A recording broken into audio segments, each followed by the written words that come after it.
Well, no, I mean, it's never a mistake for the Party of Independence to put independence at the front and centre of its campaign.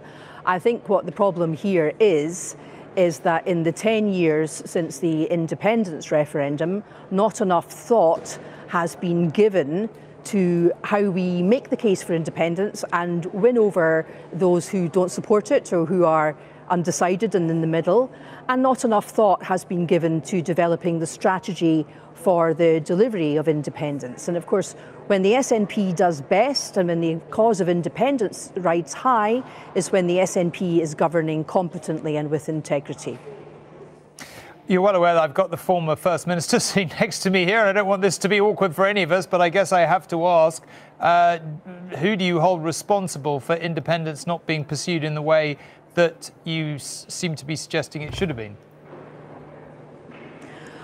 Well, it's always easy with the benefit of hindsight to see what has gone wrong, but there were of those of us in the party who argued for a different strategy at Westminster, for a different strategy during the Brexit years and for a different strategy towards independence.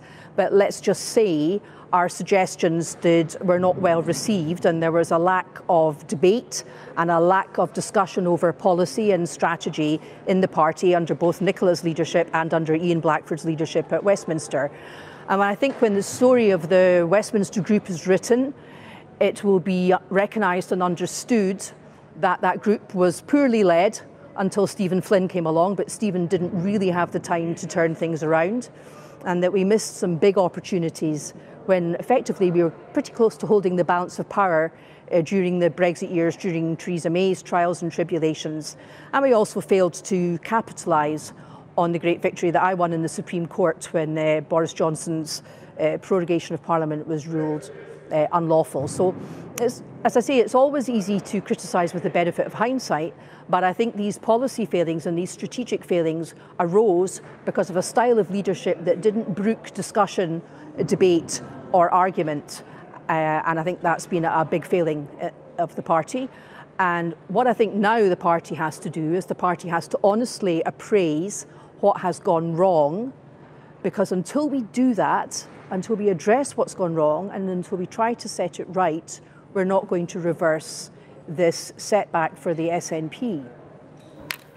Joanna Cherry, thank you very much indeed for joining us. Nicola, I feel like I have to give you a right of reply there, because whether directly articulated or not, it felt like quite a lot of that was directed at you. I don't think anybody who knows the SNP at all will be surprised. No, I am. One of my biggest critics, and look, I'm not in the business tonight. You know, when the SNP suffered a pretty bruising result, to dismiss anybody's criticism, I think that would be foolish and the wrong thing to do. So we should all, take time to reflect and listen to different points of view.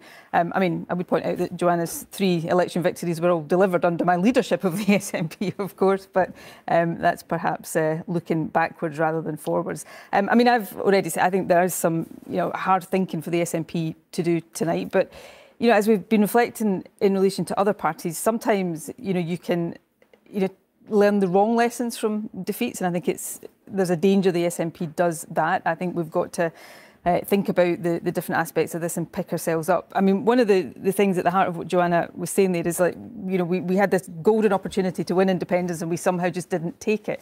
I tried very hard as SNP leader to progress the independence case and to find a route to allowing people to have to take that decision again. The problem we've got is that there is, with a Westminster undemocratic veto, the lack of a legal route at the moment. And there's no magic wand that can make that disappear. And what was perhaps missing from Joanna's interview there was any suggestion of how that should have been overcome. So that's one of the things the SNP's got to grapple with. Can I just say I'm sorry that Joanna's lost her seat. I'm sorry that every SNP defeated candidate tonight has lost. But we need to think carefully and learn the right lessons from this. For one final point on this, I feel like this has turned into quite a lot tougher night for the SNP and perhaps for you than we thought at the start. And I'm assuming you can't fail to feel some responsibility for that. I mean, you were the leader for a long time. Maybe your supporters might say, well, it all fell apart after you left. I mean,